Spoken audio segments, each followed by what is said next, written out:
নমস্কাৰ বন্ধু বান্ধৱীসকল, কি খবৰ আপোনালোকৰ? আশা কৰোঁ সকলোবোৰ ভালে আছে। লগতে মোৰ চেনেলৰ অন্য এটি ভিডিঅ'লৈ আপোনালোকক স্বাগতম জনাইছোঁ। ভাগ্যই কাৰ জীৱনলৈ কি পৰিৱৰ্তন আনে আমি কোনেও ক'ব নোৱাৰোঁ।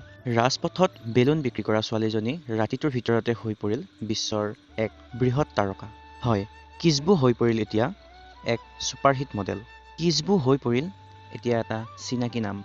জানো আহকচোন, কিসবু কেনেকৈ বিশ্বৰ এক মডেল হৈ উঠিল। মন্দিৰৰ সন্মুখত বেলুন বিক্ৰী কৰি থকা সময়ত ফটোগ্ৰাফাৰ অৰ্জুন কৃষ্ণানে কিসবুক দেখা পাইছিল আৰু তাইৰ নম্ৰতাৰ ৰূপত মোহিত হৈ এই ফটোগ্ৰাফাৰজনে তেওঁৰ এখন ফটো তোলে।